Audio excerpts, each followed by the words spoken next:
Donc, bienvenue formellement à cette présentation du laboratoire des médias sociaux. Et pourquoi on fait l'enregistrement? Je vais arrêter, par exemple, attendez, je vois que la transcription se fait. Je n'ai pas besoin de la transcription, je veux l'enregistrement parce que, Murray, on a eu tellement eu de demandes de gens qui voulaient se joindre à nous aujourd'hui, qui avaient soit des cours, qu'ils étaient pris, qui m'ont demandé d'enregistrer.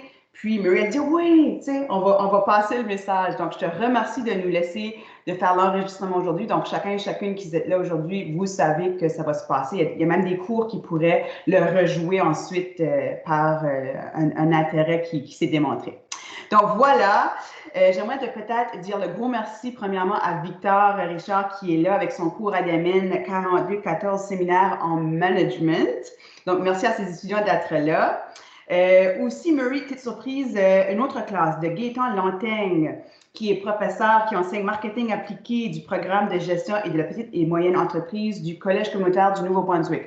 Eux, ils vont projeter tout de suite la présentation à l'écran, ça fait qu'ils ne sont pas individuellement là, mais ils sont logués en groupe. Ils sont là aujourd'hui parmi nous. Donc, sans plus tarder, j'aimerais peut-être faire un petit mot du laboratoire pour ceux qui ne connaissent pas. Vous êtes là aujourd'hui, on va parler de choses super intéressantes et innovantes à toutes nos conférences et formations, c'est ce qu'on fait. Et le simple fait d'être là aujourd'hui, de participer, je tiens compte des présences et vous pouvez éventuellement recevoir un certificat de participation du laboratoire. Donc, si vous faites part à 5 de nos activités, c'est de niveau bronze, un certificat signé par moi-même et le doyen de la faculté. 9 activités de niveau argent et 12 activités de niveau or. Donc, c'est la dernière aujourd'hui. Hein, on finit with a bang, Murray, la dernière de l'année académique 2021-2022, mais on recommence en septembre. Donc, pour ceux qui apprécient bien les activités, venez nous revoir au mois de septembre pour finalement recevoir ce certificat. Donc, j'ai oublié de me présenter, peut-être ceux qui ne me connaissent pas, Isabelle Brun, directrice du laboratoire des médias sociaux et aussi professeure de marketing. Donc, si vous avez des questions à l'égard du laboratoire, isabelle.brun@commercialhumoncton.ca. Ça me fera plaisir d'y répondre. J'ai oublié de mentionner, je pense qu'on a vu aussi que Pierre Martin nous est joint, si je ne me trompe pas. Donc, j'aimerais dire le bonjour à Pierre Martin. Si on est là, c'est aussi grâce à lui. C'est lui, le doyen de la faculté, qui ont eu les premiers contacts pour que Murray vienne nous rejoindre aujourd'hui. Donc, merci d'être là. Pierre, ça nous fait vraiment plaisir de vous recevoir également. Donc, un petit bio, Murray. J'ai le plaisir de t'accueillir au nom du laboratoire des médias sociaux Assomption Vie. Murray, c'est un parcours super intéressant. Je vais le laisser n'en dire mais je vais vous dire quelques petites lignes, mais ensuite, il va vous partager sa passion. Donc, il a effectué ses études de premier cycle en économie à l'Université d'Ottawa. Cette période de sa vie est remplie d'apprentissage, d'expériences et d'aventures dont il vous parlera aujourd'hui. Comme il vous dira, les années qui ont suivi ces études lui ont permis de découvrir que si on travaille fort, hein, c'est ce qu'on a discuté la semaine dernière, si on travaille fort, qu'on est passionné et qu'on fait confiance à la vie, les opportunités vont suivre. C'est cette ouverture d'esprit qui a été un élément catalyseur dans sa vie professionnelle. C'est aussi ce qui l'a mené vers ses débuts à Silicon Valley vers la fin des années 1990. Depuis les derniers 20 ans, Murray a été fondateur de 3 entreprises technologiques, PDG de 2 entreprises publiques, directeur mondial d'une équipe chez Microsoft chargée d'intégrer les sociétés nouvellement acquises au modèle d'entreprise, et j'en passe beaucoup. Ces dernières années, il est le fondateur et PDG de Citizen, un projet grandiose qui le tient vraiment à cœur. Il nous présentera aujourd'hui ce réseau sociétal qui réinventera la façon dont les gens partagent leurs attentes à l'égard des gouvernements. Le but étant de donner la place à l'individu au centre de la démocratie et obliger les politiciens à écouter. Merci, Murray, de venir partager ton parcours, tes connaissances, puis surtout ta passion. Là, je l'ai vu la semaine dernière lorsqu'on s'est parlé. Donc, à toi la parole et peut-être un petit à côté. On veut que ça soit quand même informel. On veut que les gens posent des questions. Vous pouvez poser des questions en clavardage. Je pourrais moi-même par la suite les dire à haute voix, mais aussi, si vous voulez, vous pouvez interrompre. Hein, Murray, on se permet, les étudiants, on veut qu'ils nous interrompent et qu'ils nous posent des belles questions. Donc, je te laisse la scène et on aura certainement l'opportunité. Hein, parfois, moi aussi, je vais peut-être poser quelques questions. Donc, au plaisir d'échanger avec toi cette prochaine heure et quart. À toi la parole. De un, je vous remercie, Isabelle, de m'avoir invité à ce laboratoire exceptionnel dans la francophonie mondiale. C'est un très grand plaisir d'être avec vous. J'aimerais d'abord et avant tout remercier Isabelle, Victor, Pierre-Martin, le Collège des professeurs, l'Université de Moncton, mesdames, messieurs et les étudiants, étudiantes. Merci de m'avoir accueilli aujourd'hui. C'est vrai que c'est ma passion, la démocratie, mais l'innovation est au cœur de Murray Simzer. Et l'innovation part de la créativité. Normalement, nous sommes ici, tout le monde bien mis ensemble, du beau linge, sans pantalon, of course, et on est là. Mais l'innovation ne se développe pas chez l'être quand vous êtes comme les autres. Alors, je vous propose T-shirt, je vous propose relax, je vous propose que l'innovation commence dans votre tête. C'est ça la leçon de Silicon Valley. C'est une grosse joke aujourd'hui de penser à Silicon Valley. Ping-pong table, football, hockey table, bouffe gratis, party zone, tout ça. Mais il y a une raison d'être. Ça, ce n'était pas le développement. La raison d'être de toutes ces choses était pour dire non à l'ancienneté de la façon d'organiser une société. OK?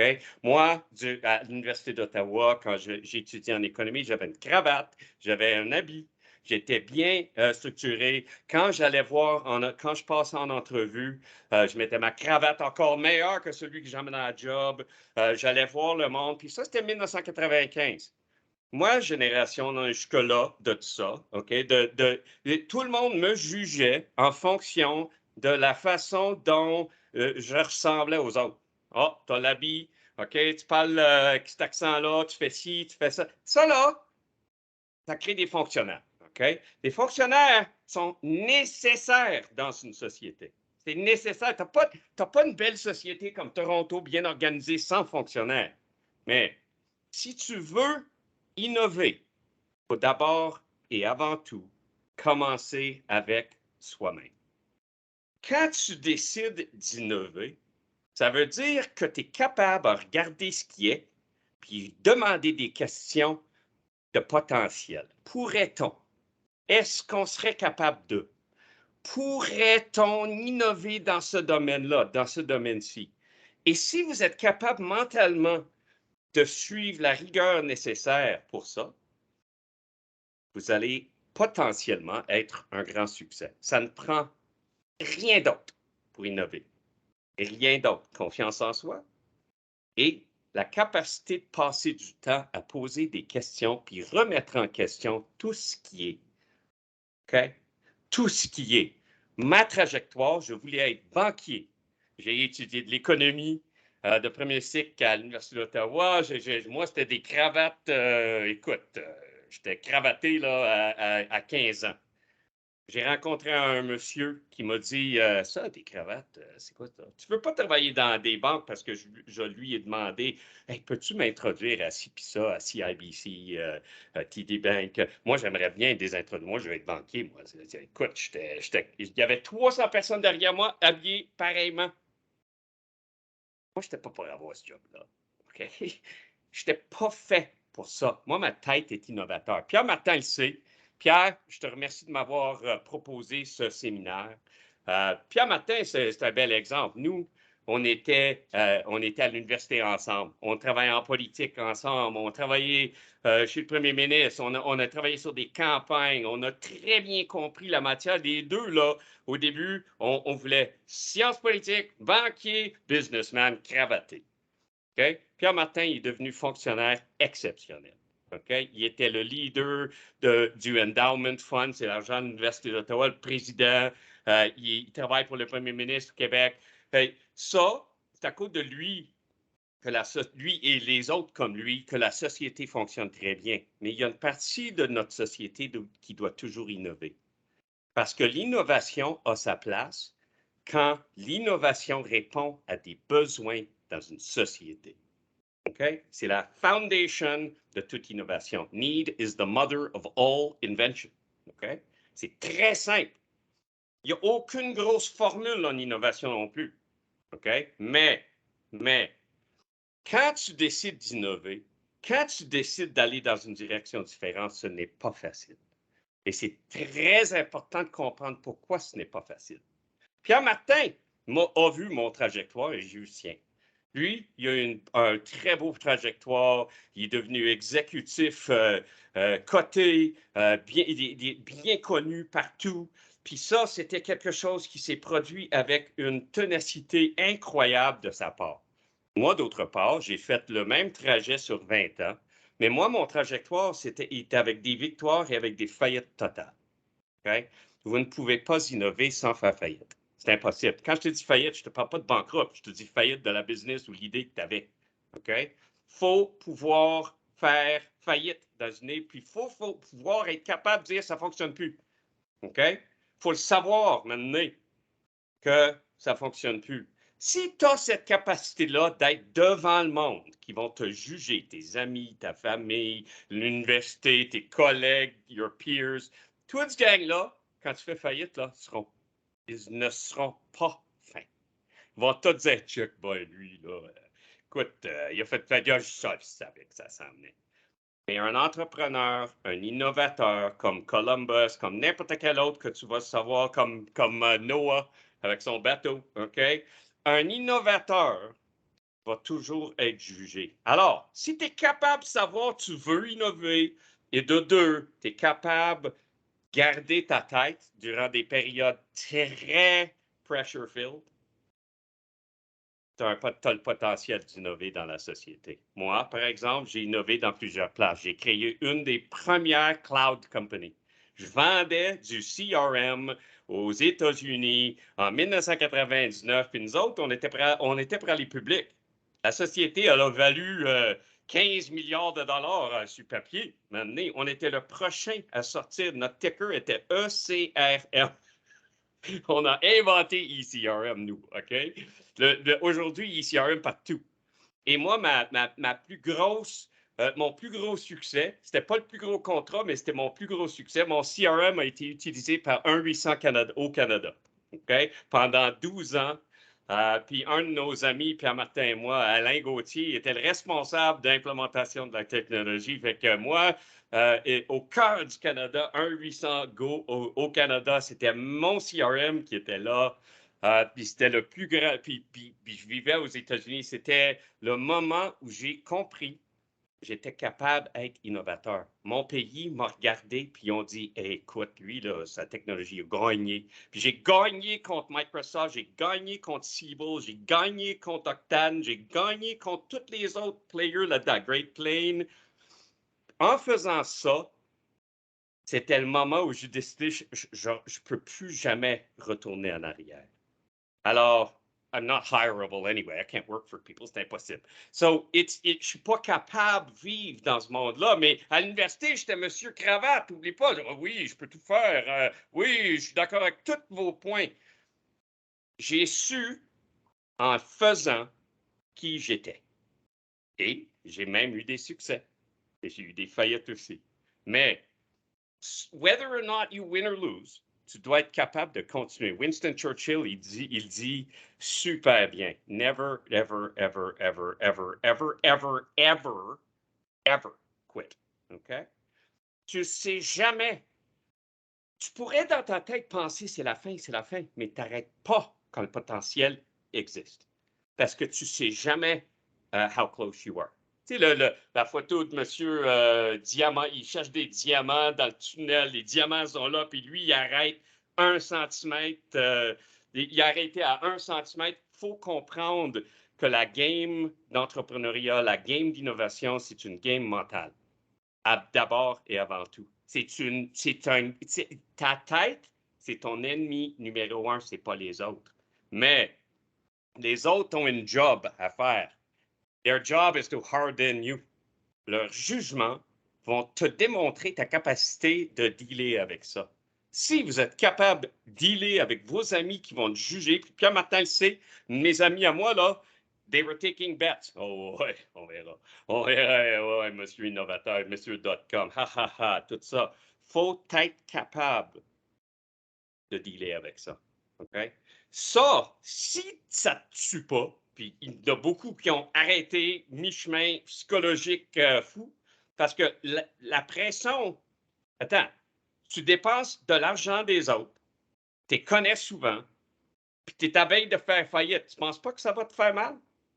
Fais très attention à être entrepreneur, parce que ça, là, c'est la rigueur mentale nécessaire. Moi, là, si je prends de l'argent de mes amis, je deviens agressif à un point de protéger cet argent-là comme si c'était un enfant que je faisais du babysitting. OK? C'est quelque chose, ça change ta tête.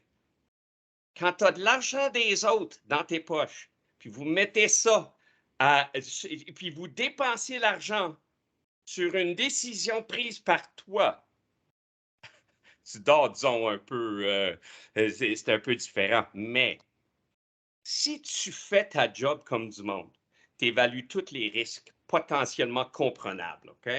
Tu prends tous les moyens pour réduire les risques, tu as pris une belle décision, peu importe le résultat. C'est ça qui garde la sanité, pas la sanité, la stabilité mentale chez un entrepreneur, c'est d'avoir fait sa job. Innover, c'est une partie inspiration ou 1% inspiration, 99% perspiration, suer. Détermination, persévérance. Travail, le Oui. boulot, Puis ce que le boulot représente, c'est la diminution de risque dans tout ce qui est comprenable. So control what you can and take risks on what you can't. OK? Ta job comme entrepreneur, quand tu as la responsabilité de l'argent des autres, s'appelle une responsabilité fiduciaire. OK? Être un fiduciaire ou une fiducie pour quelqu'un, c'est la responsabilité primaire d'un entrepreneur, surtout un fondateur PDG, si vous êtes à ce niveau-là, parce que vous avez une responsabilité très claire en droit, okay, envers vos investisseurs. Mais la meilleure façon d'y penser, pour comprendre toute cette matière-là en droit, il faut réduire tous les risques potentiellement comprenables. Si tu as fait ça, tu as fait ta job. Peu importe ce que tu fais autrement, if you reduced all the risks that you could have known, you did your job. C'est comme un ingénieur. L'ingénieur qui bâtit un pont est responsable que le pont soit là après un ouragan, par exemple, ou bien un tremblement de terre. Il faut anticiper les tremblements de terre, les ouragans, etc., dans la planification d'un modèle innovateur, surtout en technologie. Si tu fais ça, tu as fait ta job comme entrepreneur. Alors, j'ai une question maintenant pour tout le monde, puis j'aimerais que tout le monde réponde dans le chat. Si tu as fait ta job comme entrepreneur, innovateur, PDG, fondateur de technologie, puis tu es excellent comme je viens de décrire, sur 100, combien de sociétés vont faire faillite?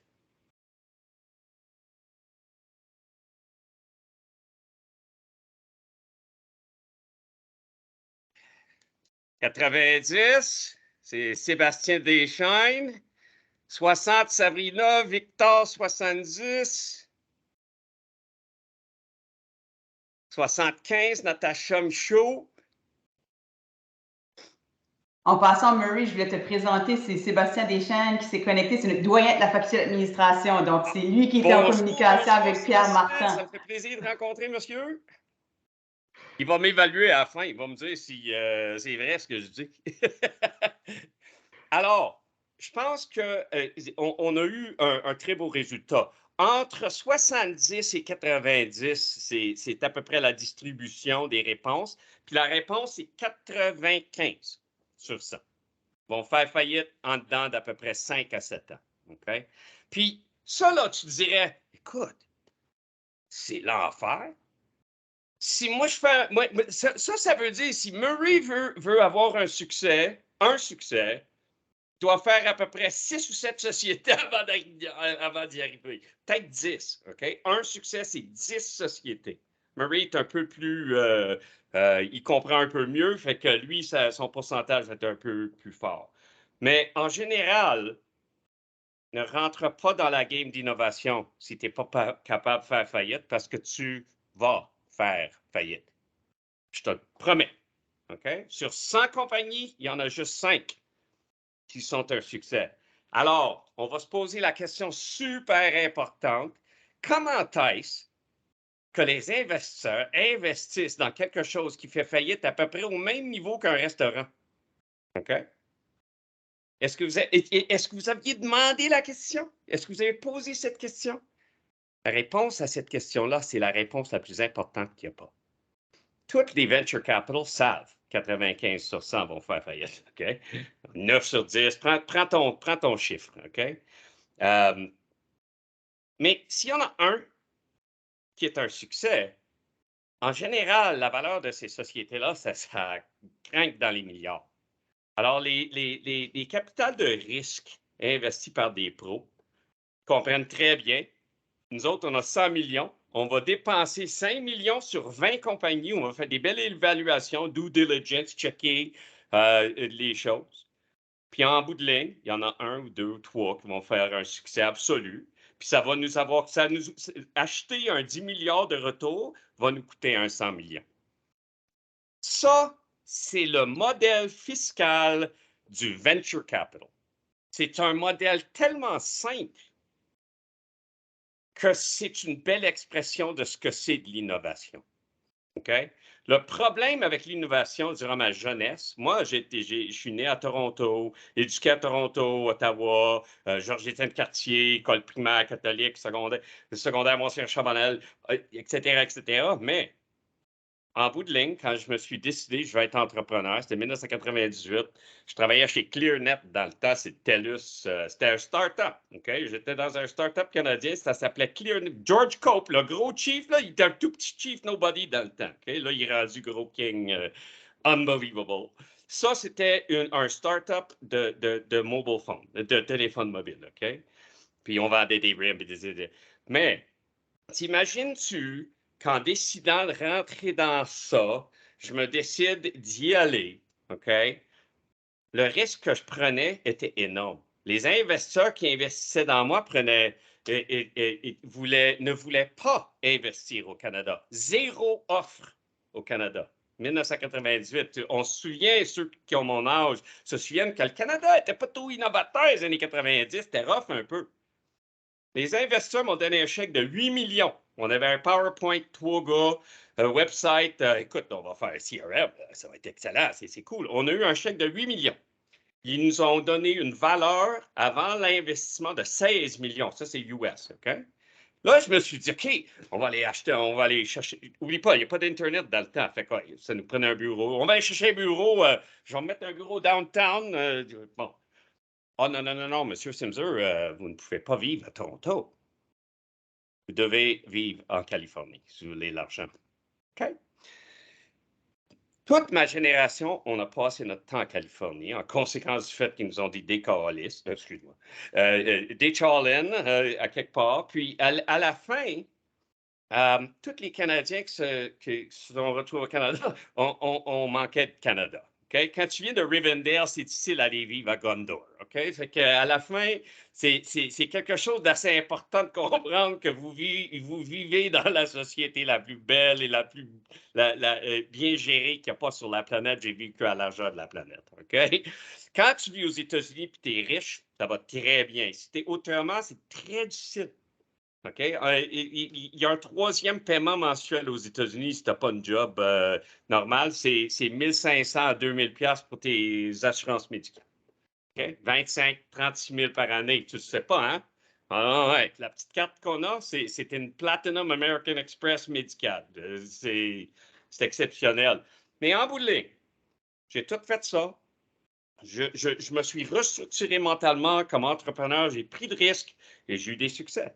Et ceci a créé une carrière que depuis m'a imposé bien des inconvénients, mais une aventure incroyable qui m'a apporté à vivre à New York City. J'avais même un bureau au 79e étage de la tour nord, exactement où l'avion a frappé. Et c'était quelque chose d'assez. Moi, j'avais juste déménagé à Midtown à New York parce qu'on était dans le Regis. Si vous connaissez le World Trade Center, il y a un lobby dans le ciel. Mais on était à un étage plus haut que le lobby dans le ciel, dans le Regis. Regis, c'était le WeWork avant WeWork, OK? Des bureaux partagés. Puis là, on a déménagé à Midtown et boum, ça a changé ma vie. Ça a aussi changé Murray, parce que Murray ne pouvait plus vivre aux États. Il capotait. C'était quelque chose d'assez impactful in my life. Ça l'a complètement. J'étais marié. Ma femme et moi, on a déménagé à Seattle le plus loin qu'on pouvait y aller. Et entre-temps, j'avais vécu à Londres aussi. Avec ma société. Fait que moi, ma compagnie, ma CRM, on avait 400 employés, 30 millions de revenus. On avait 3 rounds de financement, 8 millions, 40 millions et 27 millions. Fait qu'un peu plus que 80 millions de dollars investis dans 3 rounds Series ABC. Et on était le prochain en 2001 à sortir sur le Nasdaq. Moi, j'avais écrit personnellement ce qui s'appelle le Registration Statement aux États-Unis avec la SEC. Ça, c'est ton Public Offering, IPO. Et j'avais eu le Work Meeting, on a eu tout le Quiet Period. Ça, c'est tous des termes techniques dans le processus. Et là, March 2001, écoute, c'était un peu rough. Okay? March 2000, excuse-moi, c'était un peu rough.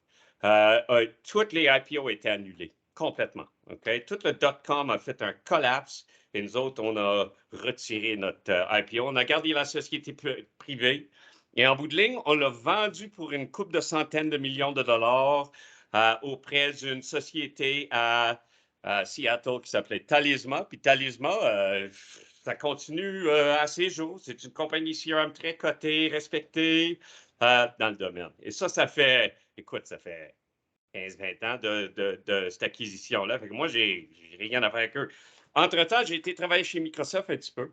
Puis, ils m'ont encouragé à venir travailler chez Microsoft parce que moi, je ne voulais pas travailler comme. Moi, j'étais rendu fou, entrepreneur, innovateur. Je ne peux pas travailler dans un environnement structuré HR. Écoute, non. So, fait qu'à la fin, je me suis dit, ça serait très intéressant d'être là, mais je ne veux pas travailler avec vous. Puis eux autres m'ont proposé une job très intéressante. Ça s'appelait Intrapreneur. OK? C'est un entrepreneur, mais c'est un entrepreneur avec un sac de cash de Microsoft. OK? Fait que toi, ta job, c'est d'aller acheter des sociétés, convaincre des entrepreneurs de vendre leurs sociétés auprès de Microsoft. Et ensuite, je commercialisais les acquis. Fait qu'on a acheté, par exemple, Ray Ozzie, la compagnie Groove à Boston. Groove, là, c'est l'origine de Team. OK? Parce que je ne sais pas si tu te souviens, Team, là, ça a pris 6-7 fois pour Microsoft créer un Team. OK? C'était un désastre total.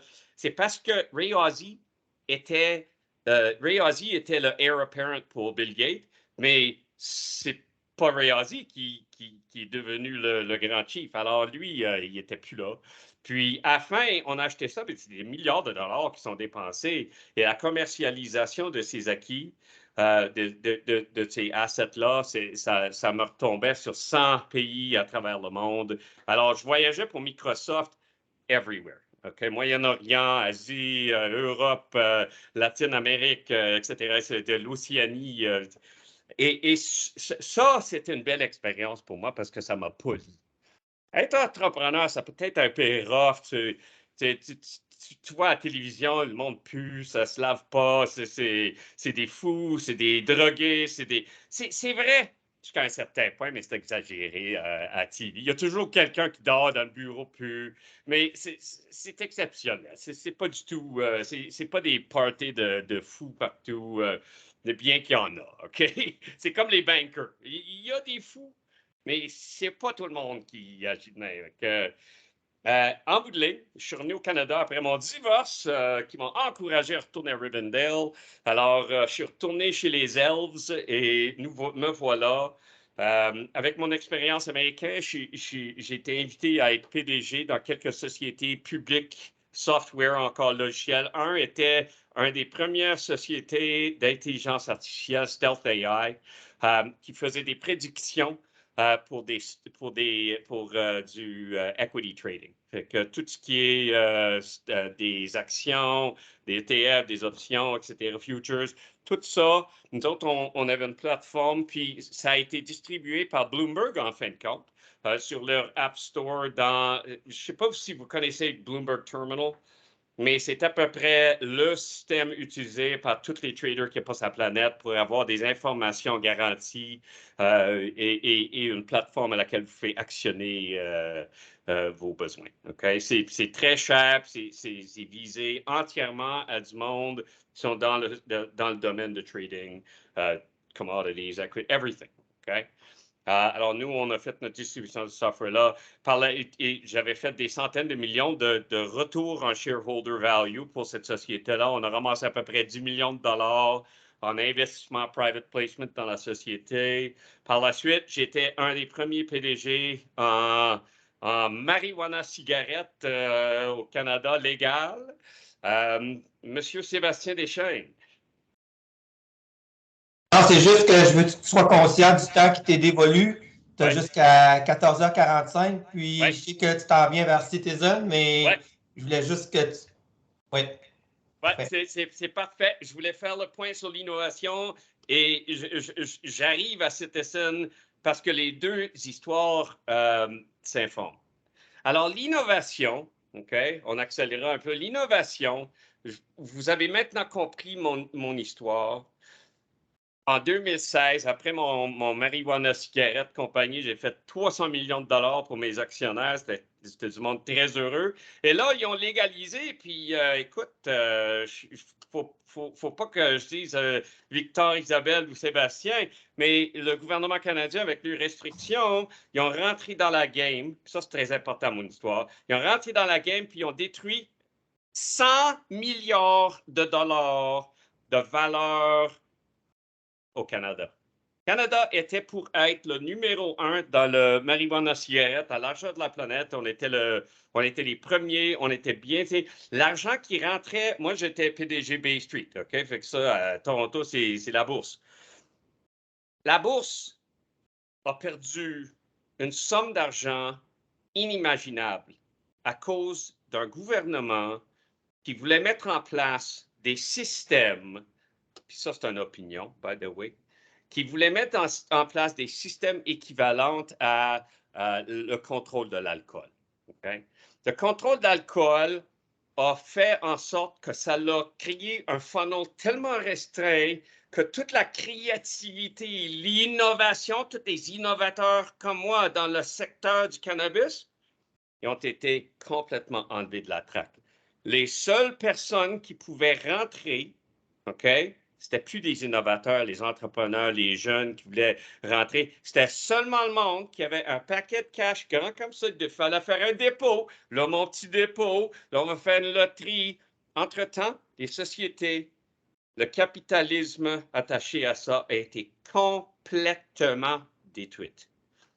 Sébastien, c'est la fin de mon histoire, ma tournée historique. Mais ce moment-là m'a marqué. M'a tellement marqué que j'ai inventé Citizen. Okay? La destruction de 100 milliards de dollars sans conséquence au Canada m'a enragé. Je ne peux même pas t'expliquer à quel point ça m'a enragé. Moi, comme PDG, je t'avais dit tantôt, très important quand tu gères l'argent des autres. Ça va t'impacter mentalement d'une façon sérieuse. Parce que c'est ta responsabilité, leur argent. Le retour sur leur argent, encore plus important. Là, moi, je dois regarder mes actionnaires et je dois leur dire, écoute, j'ai tout fait. J'ai tout fait le risk mitigation. J'ai structuré la société comme du monde. On était même à la bourse. Okay? On était public. J'ai ramassé 13 millions de dollars des chèques de monde riche et de monde pas riche, okay? Selon les lois. Les exemptions qui sont là.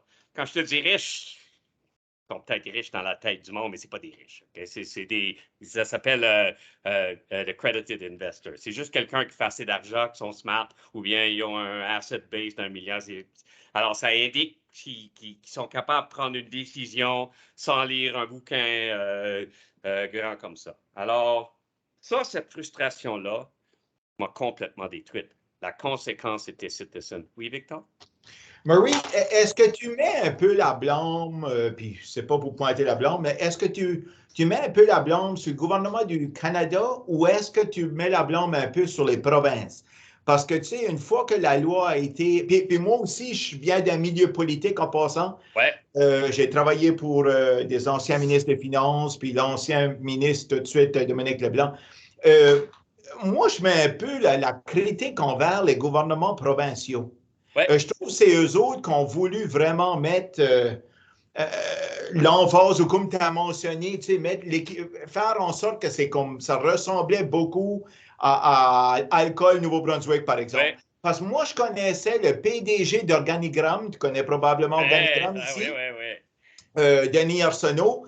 Lui a vendu ses shares pour une 30aine de millions. Alors, lui est correct. Mais lui, c'était une de ses critiques. Et il disait que ça ne faisait pas de sens que les gouvernements voulaient tout centraliser, ils voulaient la part de... Tu sais, j'ai l'impression que les gouvernements ben, je le sais, ils ont une vision extrêmement étroite. Hein?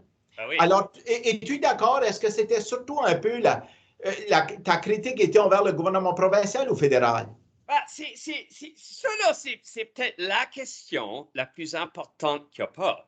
Moi, j'ai mon opinion personnelle. La réponse, c'est le fédéral a tout botché.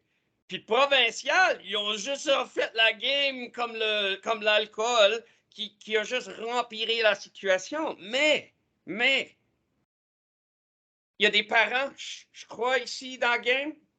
Vous êtes des parents d'enfants. Est-ce que c'est l'enfant qui a le problème ou le parent? Okay? C'est nous les parents dans une démocratie. Tu as raison que le fédéral, portion de blanc, provincial, portion de blanc, mais n'oublie pas que si tu laisses des services de fonctionnaires créer une structure, ils vont créer une structure qui fonctionne, très bien gérée, très bien reporting, très bien, mais elle va être très énorme et pondérant. Ce qui est pas bon pour l'innovation d'un secteur, surtout quand tu crées un super nouveau secteur. Imagine Alberta ne peut pas sortir de l'huile de la terre sans avoir un civil service qui entoure ton huile. Tu penses-tu que ça va compétitionner avec les Américains, les Russes? La réponse est non, ça va doubler le prix. Okay? Aucune compétition possible. Fait que moi, la question n'est pas qui blâme-t-on? Parce que tous les politiciens qui ont mis en place cette structure-là, en Ontario, je vous donne l'exemple, il y a 100 000 personnes à peu près qui travaillent dans les LCB ou un peu partout dans le pays.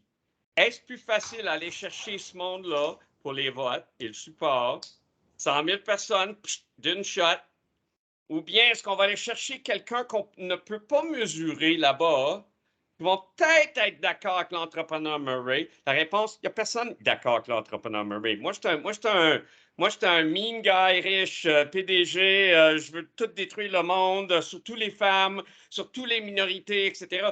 Moi, je n'ai pas de place dans la discussion. Okay? Et je ne devrais pas avoir non plus une place dans cette discussion. Mais on doit se poser la question en réponse à ta question, qui devrait être le papa et maman dans cette décision? La réponse est le peuple. Fait que le vrai blâme, c'est le peuple. Nous, on laisse nos gouvernements aujourd'hui nous dire quoi faire. Okay? Nos gouvernements fonctionnent à peu près comme si. Puis là, la réponse va être Citizen. Fait que là, on est dans. Je ne veux pas parler de Citizen tant qu'on n'a pas compris la dynamique. OK? Parce que la réponse, à la fin, une phrase, Citizen. Vous allez tout comprendre. Fait que c'est ça l'innovation. En passant, il y a une réponse, il y a une raison que je ne vous parle pas de Citizen. Parce que quand tu vends une salade, ne parle jamais des ingrédients. OK? C'est pas de l'expérience, pas de nos restaurants. Je ne vends pas de salade. OK? J'ai pas dit Citizen. J'ai jamais dit Citizen. Les meilleurs pitchs auprès des investisseurs pour l'innovation, tu parles jamais de ta société, mais à la fin, ben, comment tu résous ça? C'est ça la question dans la tête de l'investisseur. La réponse? Citizen. OK? On a solution. tout compris que la réponse est Citizen. Tu veux mener vers la solution idéale. C'est ça. Mais il faut toujours amener le monde à ça. On ne peut, moi, là, si j'avais mis mon investor pitch tout de suite, tout possible, blabla, social media, toute la gang serait là avec des grands yeux. Ouais, c'est non. C'est de même. Je ne suis pas là pour vendre ma salade. Okay? Je suis là pour vous parler d'innovation. Je suis là pour vous parler de comment tu arrives à ça. Et même plus important que ça, pour répondre à la question que tu as posée, Victor.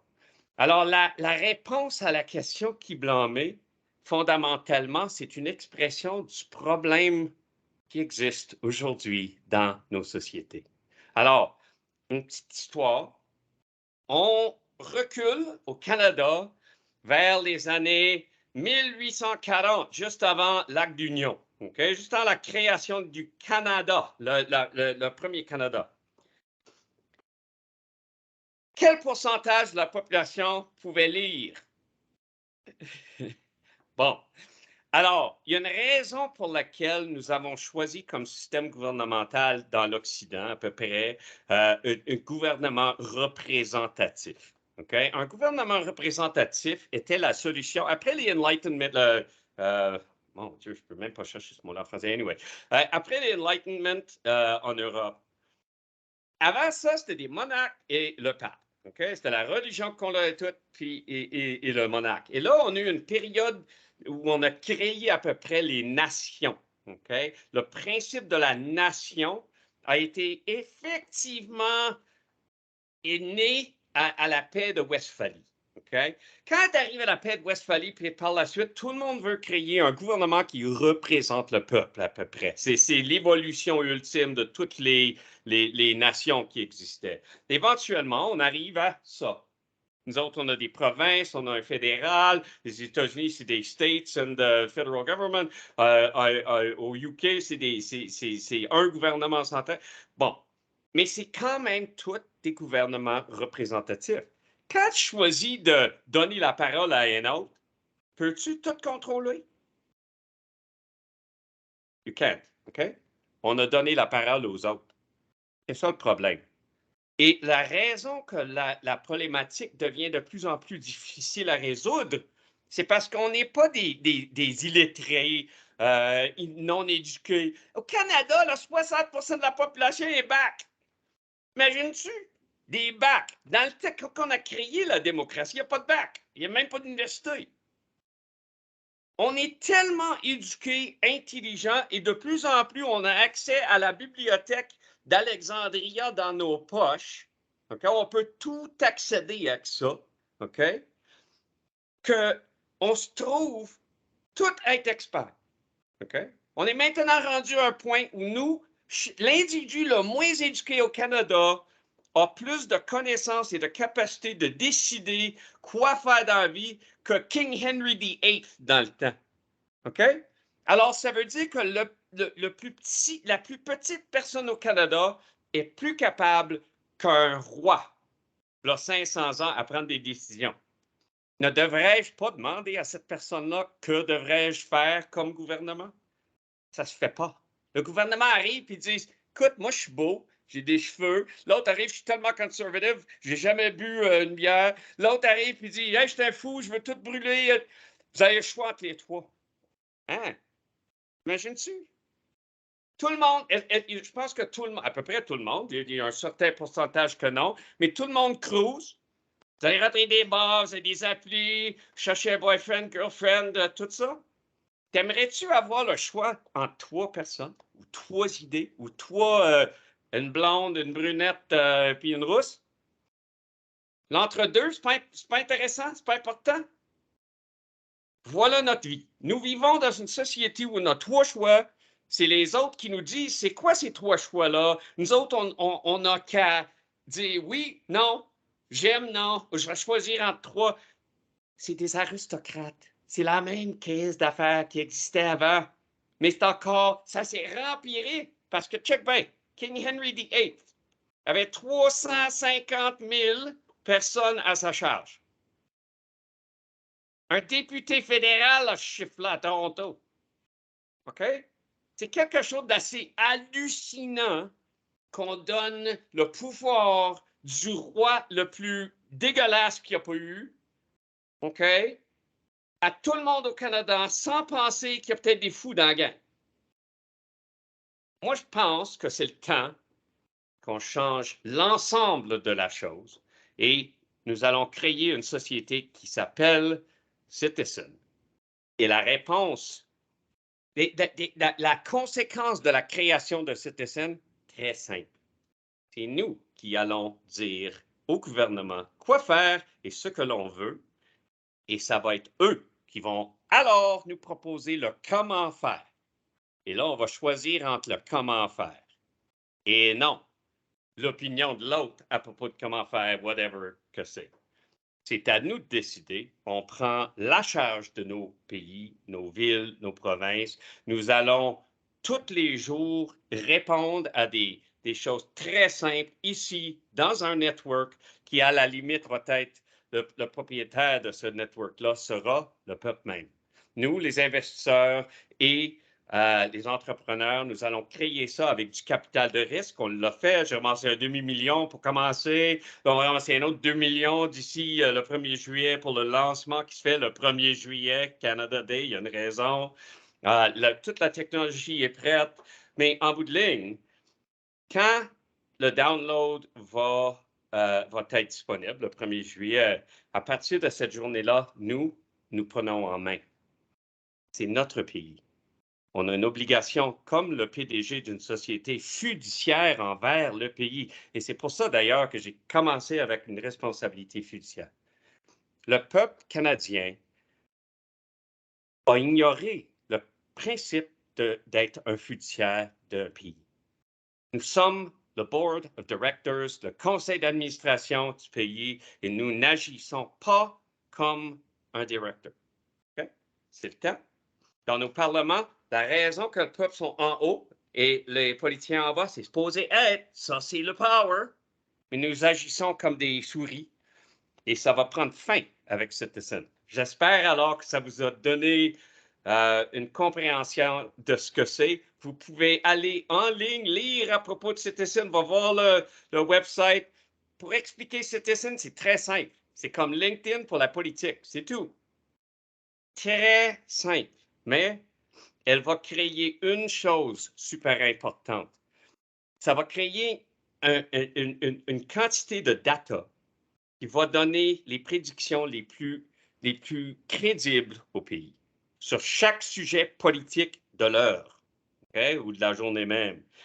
Et en conséquence de ça, nous pouvons vendre ce data. Ça va être le data le plus valable qui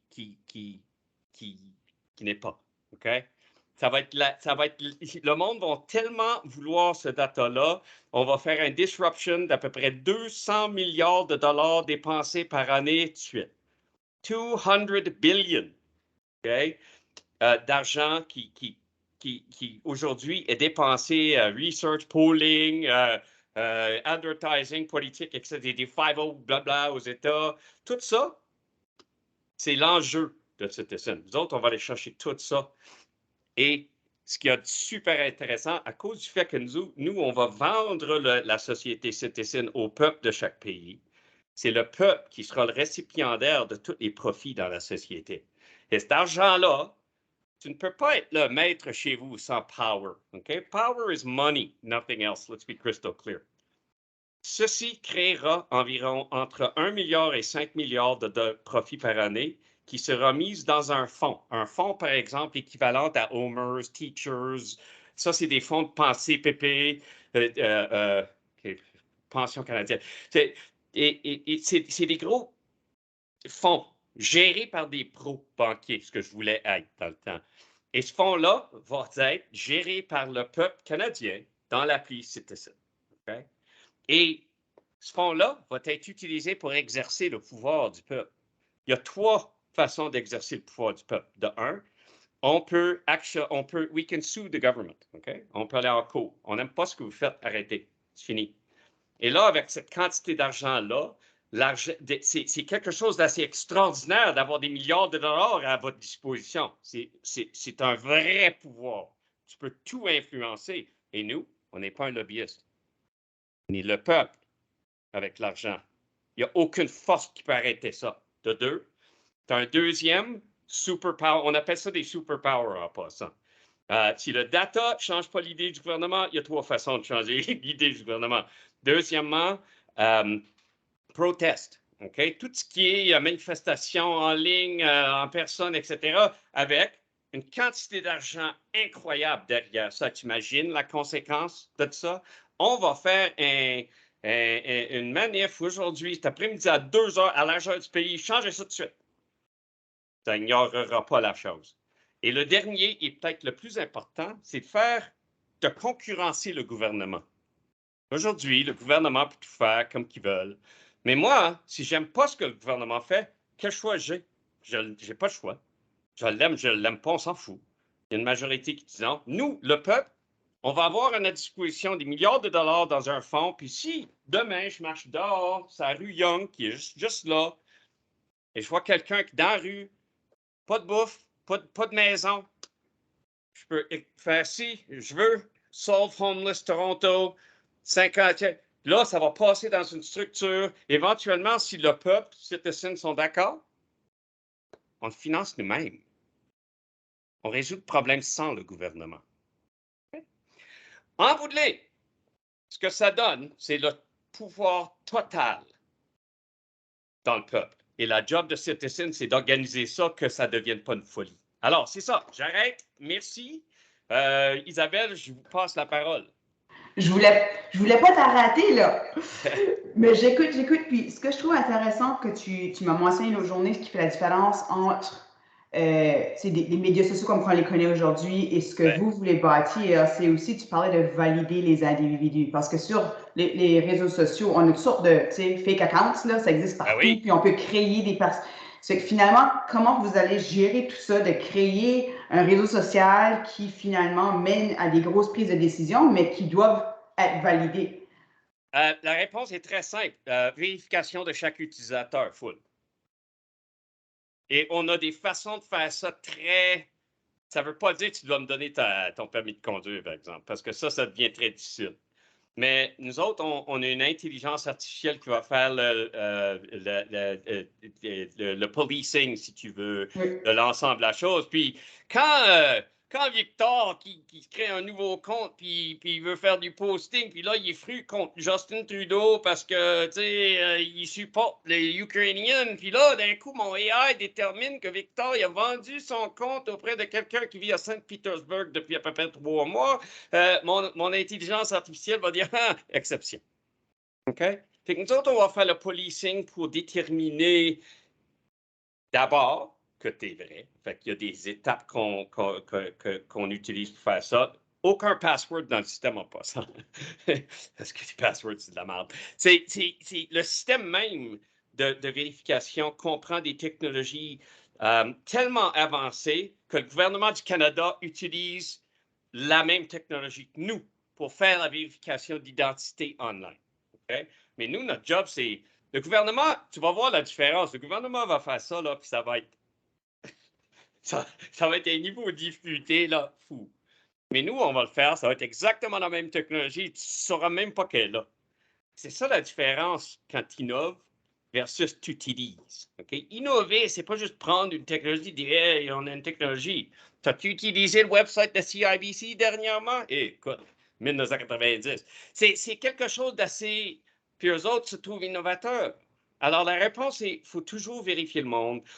Nous, on ne laissera... Parce qu'à peu près le 2/3 des comptes social media, c'est la bullshit. OK? Et tu prends Facebook, etc. Puis, on crée à peu près 10% de nouveaux comptes bullshit à chaque jour. Alors, c'est quelque chose d'assez hallucinant comme problème. OK? Mais Facebook, tu commences à voir la conséquence. L'advertising ne vaut pas la même chose chez Facebook à cette heure parce que Facebook ne sont plus capables de dire que celui qui regarde, si c'est une personne ou non. 2/3, ce n'est pas des personnes, c'est des robots, c'est des téléphones. Il y a même du monde là, qui sont legit, qui créent des comptes. Murray crée un compte, là, il vend son compte auprès de marketing là-bas, puis j'ai un frais mensuel, t'imagines-tu? OK. Alors, vérification, c'est ta réponse. Je vois qu'il y a une autre question. Je pense que j'ai-tu vu Natacha Michaud, c'est ça? Attends. Ouais. Oui. Bonjour, Natacha. Oui, allô. Je trouve ça vraiment intéressant quoi ce que tu dis, là. Comme moi, je fais beaucoup de recherches personnelles de mon côté de quoi ce que tu parles, puis des affaires à venir, puis ça. Puis je pense que la population en général comprend juste pas, là, comment est-ce qu'on les contrôle, puis on peut être prédit en travers de nos actions sur les réseaux sociaux, puis ça, là, c'est comme immense, quoi ce qu'ils peuvent prédire, là, ça en est comme scary, là. Oui. Mais, votre idée de app, ça, j'aime vraiment ça. Mais comme quoi ce qui en serait comme, disons, pour moi, qui serait comme considéré comme une conspiracy theorist, là, disons, comme en guillemets, là. Tu sais, il y en a qui prennent comme toutes les affaires comme vraies, puis à l'extrême, puis whatever, mais comment est-ce que tu fais pour gagner la confiance de ces gens-là, que tu es une personne legit, puis tu veux faire de quoi, puis tu n'es pas juste comme un autre gars random qui veut juste faire de l'argent puis vendre du data pour pouvoir gagner du pouvoir monopolistique? Ben, la réponse se trouve sans réponse très simple. Okay? La réponse à la question, c'est comment est-ce qu'une université reste crédible? Okay? C'est pas parce que c'est l'université, c'est pas parce qu'il y a un diplôme donné, c'est pas parce que le prof il a un diplôme, c'est par l'ensemble de la structure d'une université qu'une université peut conférer, par exemple, un diplôme sur quelqu'un qui a une valeur. Okay? La valeur d'une université, c'est pas dans la bâtisse, c'est pas dans le professeur, c'est pas dans la structure location, c'est rien de même. C'est dans la crédibilité. La structure de l'université, c'est une structure crédible. Okay? C'est pour ça que la pire chose qu'on puisse faire dans une université, et moi j'ai siégé avec Pierre Martin à l'Université d'Ottawa sur le conseil du endowment, okay? Fait que lui était mon président. Alors, je comprends très bien la valeur de l'université. La valeur de l'université, pourquoi paye-t-on 10 000 $ par année aux États 50 pour aller chercher ce diplôme-là? C'est parce que quand le timbre y est mis, puis ton nom y est signé par le Sénat ou bien d'autre, parce que c'est vrai. Et le monde comprenne que ce document-là, on regarde M. Sébastien Deschênes, il y en a deux. Donc, en arrière, on les voit, il y a son stamp 2 fois. Ce stamp-là, là, c'est pas un morceau de papier, c'est pas un bout de papier. Ça, là, stamp-là, ça vient du Great Seal de l'Université de Moncton ou bien l'université à laquelle tu as fréquenté. Et c'est la crédibilité qui est au cœur de la crédibilité de l'institution universitaire. En passant, l'université est une création du Enlightenment. Okay? Le principe, tu sais pourquoi l'université a été créée? Parce que la dernière fois que social media a détruit la planète dans les 200 ans de guerre en Europe, ça a été causé par le premier Facebook, Printing Press. Okay? Le printing press a déstabilisé de la même façon que social media, conspiracy, tous les coucous, là, ça capote, je vois du YouTube partout. La même chose s'est produit entre 1300 et 1500 en Europe. Le prêtre et le town crier, le monsieur qui bonjour, puis lui, il mettait son morceau de bout de papier, là. Ça, c'était l'ensemble de l'information disponible auprès du peuple dans le temps. Là arrive le printing press. Toutes les maisons ont un printing press, c'est juste des bouts de bois. OK? Ils mettent ça ensemble. Là, la création du printing press, OK? C'était les premiers journaux. OK? Ça produit chaque jour. Puis ça, là, il y a un bout de papier par semaine qui vient du monarque et du curé, versus des millions de bouts de papier printing et en circulation en Europe. La résultante, holy shoot, on est dans les conspiracies, on est pris. J'ai un bout de papier qui dit que le monarque, c'est un pédophile. Ça devient fou. La création de l'université était la solution. Le petit seal que M. Sébastien y a sur son mur, le petit rouge des 2 fois, c'est la solution créée pour résoudre le problème. Authority is everything. Okay? Dès que tu recrées la nouvelle structure autoritaire, le monde va le respecter. Pas avant, c'est la réponse. Merci, j'aime vraiment la comparaison que tu as faite avec les journaux puis ça. J'avais pas vu ça de la même façon avant, le comparé à aujourd'hui. J'ai vraiment, I liked it. Awesome. Merci, Natacha, pour ta question. Est-ce qu'il y aurait d'autres questions? Moi, j'en ai écrit quelques-unes, mais j'aime que ça vienne des étudiants. Est-ce qu'il y aurait d'autres questions de votre part? Moi, j'en ai une que je veux poser avant qu'on se quitte. Il nous reste 15 minutes, on a le temps de jaser, là. Mais il y en a une que je vais te poser parce que tu nous as parlé de Murray qui était à l'université puis qui se voyait banquier. Là. Ça, c'était la carrière définie de Murray comme tu la voyais. Ouais. Là, tu as commencé à goûter à d'autres choses. Puis tu es parti d'un domaine qui, pour toi, était comme très sécurisant. Tu savais à quoi ça ressemblait, une carrière du matin au soir. Puis tu es passé vraiment à quelque chose de complètement différent. Qu'est-ce qui s'est passé? Inattendu. Inattendu, c'est l'important là-dedans. C'est comme complètement deux différentes carrières inattendues. Tu as fait la 360. Qu'est-ce qui a déclenché cette réorganisation-là de la vie de Murray? Et j'aime beaucoup l'idée que tu parles que tout n'arrive pas pour une raison. C'est ce que tu me disais l'autre jour, là, que comme des fois, on prévoit quelque chose, puis on se redirige complètement. Parce que nos étudiants qui sont assis là, ils ont peut-être déjà commencé à réfléchir à quoi va ressembler leur passion, leur carrière. Tu en as quelques-uns qui disent « Moi, je veux faire comme Murray, je veux goûter à l'entrepreneurship et l'innovation. » Puis on parle. Peux-tu me parler un petit peu de ce processus-là pour toi? Oui. C'est une très bonne question, en fait, parce que longtemps, j'y pensais. Je n'étais même pas sûr ce qui me suis arrivé.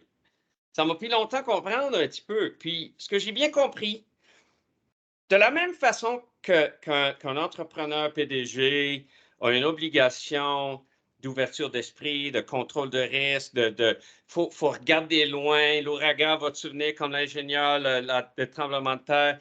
De la même façon, on doit contrôler dans la vie ce qu'on peut contrôler. Fait que, par exemple, vous, les étudiants, étudiantes, vous rentrez maintenant dans un nouveau monde. Vous avez une qualification, vous êtes crédible, vous avez l'étampe derrière vous qui dit que vous avez travaillé dans un environnement crédible, sain. On sait que vous avez appris au moins le minimum nécessaire pour être des penseurs critiques. Là, on le sait, vous avez ces skills. Okay? Et vous avez aussi un objectif. Il y en a parmi vous qui va être politicien, il y en a un autre qui va être droit civil, ben, peut-être droit civil. Il y a d'autres qui veulent travailler en droit, il y a d'autres qui veulent être des comptables, il y en a d'autres qui veulent être des banquiers comme moi. Il faut toujours cibler votre futur. Il faut toujours choisir une direction et une destination. Mais vous ne devrez jamais devenir fermé d'esprit durant cette expérience-là. À votre âge, on utiliserait des mathématiques pour bien expliquer ça. À votre âge, vous avez mettons, une 100 personnes dans votre classe qui graduent. À peu près 100 ont un target en tête. Ben, peut-être 80, il y en a qui sont je m'en fous. Mais on va dire que la majorité, ils ont un cible. Je vais être banquier, OK, parce que vous avez étudié quelque chose et choisi quelque chose. Le pourcentage de vous qui atteindront ce cible-là, je ne veux pas dire succès, j'ai dit le cible exact, très bas. Alors, la leçon, si tu veux, dans tout ça, c'est comme le PDG doit garder une ouverture d'esprit, doit penser loin, doit évaluer les risques, vous devez aussi évaluer le potentiel devant vous. Les meilleures choses qui se sont arrivées à moi, it was total luck, okay? It was total luck, okay? But don't mistake luck for blind stupidity, okay? You must be present. OK? Alors, la leçon numéro 1, c'est réveille-toi, habille-toi, puis va-t'en à quelque part. OK? Step outside, comme Lord of the Rings dit. You don't know where it's going to take you. Les meilleures choses qui vont se produire dans ta vie, c'est l'inattendu. Et je te dirais même, juste parce que l'opportunité se présente, ça ne veut pas dire que celui qui te regarde veut te regarder et dire « Ah, écoute, rien en tête, aucun cible, check bien. » Tu penses que le monde m'aurait respecté autant si je ne voulais pas être banquier? J'avais au moins quelque chose de ciblé. Alors, la leçon, essaye, pointe-toi quelque part, à chaque jour, tu te réveilles, tu t'habilles et tu t'en vas travailler vers ce cible-là. Tu fais ce que tu as à faire, peu importe si tu avances d'un pas, il faut être là. Et le reste, c'est l'univers qui va t'apporter ça. Et moi, on m'a emmené jusqu'en Californie, Londres, l'Asie, le monde entier. Je ne m'attendais pas à ça. Je me suis jamais réveillé pour dire j'ai été un Silicon Valley PDG, je ramassais 100 millions de dollars. J'avais pas assez d'argent pour aller à l'université. Okay? Moi, t'es pauvre comme enfant. Moi, t'es acadien, moi. Fait que, j'ai pas souvent la chance de parler avec mon accent. Mais là, vous écoutez, ça revient. Mais moi, ma famille vivait sur Gottingen Street, Halifax. Okay? Ça, là, c'est la poverty. Dans les petites maisons, là, les super... tu loues ça de la ville. C'est pauvre. Okay? Moi, j'étais qu'un enfant qui était excité par la vie. J'ai été à l'Université d'Ottawa. Ça m'a donné toute mon expérience politique. J'étais à côté du Parlement, alors j'ai pu faire du volontaire avec Jean Chrétien, Mac Harb, Dennis Mills. J'ai rencontré Pierre Martin, là, travaillé ensemble dans la campagne de Charles Boyer. Écoute, je suis devenu pro sans pour autant y avoir pensé. Je ne savais même pas c'était quoi de la politique à 18 ans à Toronto. Alors, la réponse, keep your eye on the prize and your ear to the ground. OK? Parce que des opportunités, tu ne sais jamais quand ça va se produire. 100% de ma vie, luck. Et je vais dire quelque chose d'autre. Tout le monde va te dire que luck veut rien dire. C'est de la bullshit totale. Statistiquement, luck is more important than everything else. N'oublie pas ça. But fate favors the bold, so be ready. Alors, c'est ça la réponse, Isabelle. Merci. Je pense que ça a beaucoup à faire avec la chance, mais aussi, c'est, comme tu mentionnais, de s'habiller puis de sortir. Parce que la chance, si tu n'es pas sorti puis elle passe à côté, bon, ben, tu l'auras perdu. C'est ça. Des fois, c'est oser aller parler. Oui. Je suis en train de rencontrer, je ne sais pas combien de personnes, mais un grand groupe. Tu ne penses pas que là-dedans, il y a du luck à quelque part qui va se produire? Là, je viens de rencontrer le doyen, je viens de rencontrer le gros chief du programme, j'ai rencontré Isabelle, j'ai head du laboratoire, j'ai rencontré... J'ai maintenant une centaine d'étudiants qui me connaissent. By the way, tout le monde connecte LinkedIn, s'il te plaît. La valeur du opportunity, c'est social connection. Fait connecter. Tout à fait. J'aimerais bien connecter avec vous, étudiants, professeurs, corps, professeurs, etc. Parce que le luck que je te parle, c'est dans les relations humaines. Alors moi, aujourd'hui, ça m'a fait un très grand plaisir d'être ici avec vous. Je vous remercie énormément. J'espère que ça vous a pu stimuler un peu à penser à être un entrepreneur. Et une bonne nouvelle, à cause du fait que ma génération est retournée des États, là, il y a du cash à Toronto, partout, pour investir dans des entrepreneurs. En fait, j'avais parlé, par exemple, à l'Université de New Brunswick, leur entrepreneurial programme aussi, il ne fait pas longtemps, à peu près 6 ans, 7 ans. Wallace McCain Institute, oui. Alors, n'oubliez pas,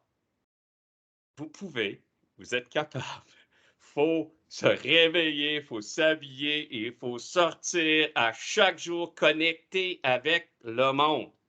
C'est dans ces connexions que le luck vient chercher. Merci, Marie. J'aimerais juste voir s'il n'y aurait pas une question d'un des professeurs. Donc, on a Gaëtan Lantaigne. Je ne sais pas si tu as accès, mais tu peux envoyer un petit texto si jamais ta classe a des questions. On a une classe qui est aussi en présentiel, qui nous reçoit. Mais Victor, de ton côté aussi, s'il y aurait des questions plus précises par rapport à ton groupe d'étudiants que tu penses qui serait pertinent, ou encore si tu as des questions que tu veux poser avec ton background politique. Moi, si je commence à poser des questions ou que je commence à une conversation, moi et Marie, on en aura pour plusieurs heures. Alors, je préfère de laisser... Ça va se faire avec une bière, alors, quand je viens à Moncton. Tu viendras, Marie, communique avec moi, je te montrerai où est-ce que le homard n'est pas cher, puis je t'amènerai à Chiga. Hey, tu connais-tu Nat Richard, toi? Oui, très bien. Oui, il a été à l'université à Pierre-Martin et moi. Alors, lui, le fils à Bernard. Du Lobster Association. C'est le fils à Bernard Richard. Oh oui, je le connais bien. Il travaille justement, s'il est encore là, à Westmoreland Fisheries. Ben, c'est ça. Puis lui, il travaillait pour Frank McKenna dans le temps. Puis moi, j'ai fait un deal avec Frank. pour amener des centres d'appel dans les années 80. Tu sais, la job que j'avais te parlé avant de mon entrepreneuriat, j'ai fait ça. Fait que moi, j'ai rencontré Frank McKenna au Royal York, ici à Toronto, dans sa suite avec Natalie Richard, le gros Chief Special Assistant. Lui, il était coté en politique. C'est que moi, le rentrer dans la politique, tu aurais demandé à Nat ou à Pierre. Murray, c'est un 0 une barre. Il est rendu techno-guy, OK? Mais là, check bien. Je suis rendu en politique et Nat Richard est rendu en business. Yeah. C'est pas la preuve. Yeah. Qu'on ne sait jamais qu'est-ce qui va nous arriver. Merci énormément. Ce fut un entretenu très, très, très encourageant. Et pour les étudiants et étudiantes, s'il vous plaît, je vous encourage de connecter à moi, Facebook, etc. Et si vous avez des questions, vous voulez de l'aide, vous avez comment faire, tu veux juste me parler, avoir du guidance, ça me fait plaisir. Ben, c'est nous qui te remercie, Murray. Dans tes horaires très chargés de venir nous voir. Je relance aussi les remerciements à Pierre Martin et le doyen parce que, tu sais, quand on dit que les choses arrivent toutes puis c'est tout connecté, tu sais, c'est pas moi qui est allé cogner à la porte à Murray. En fait, ça m'a été offert, cette conférence-là, puis je me dis yes! Donc, tout est connecté, tout fonctionne. Si on ose vouloir mettre des énergies positives dans la vie, on va les recevoir. Fait un gros merci de la part des étudiants, de la part des professeurs. Je vous rappelle que cet entretien-là est enregistré, donc ça, je vais probablement la partager. Certains m'ont dit, je ne peux pas être là, mais je veux recevoir. Je vous donne la permission de partager ça à largeur de la planète si vous voulez. Moi, toute ma vie est sur le social media anyway. J'ai des conférenciers qui ne veulent absolument pas, puis ils me disent, oui, tu partages tout ça. Je dis, OK, c'est ce qu'on va faire. Donc, au nom du laboratoire des médias sociaux Assomption Vie et des professeurs, des étudiants, un gros merci. Ce que je vais peut-être faire, c'est on peut rester quelques minutes supplémentaires. C'est officiellement terminé. Je vais arrêter l'enregistrement. Mais Murray, si tu aurais peut-être un 2-3 minutes, des fois, il y a des étudiants. Non, pas de problème. J'ai plus rien parce que je ne savais pas à quelle heure c'était pour terminer ça. Puis des fois, il y a des étudiants qui veulent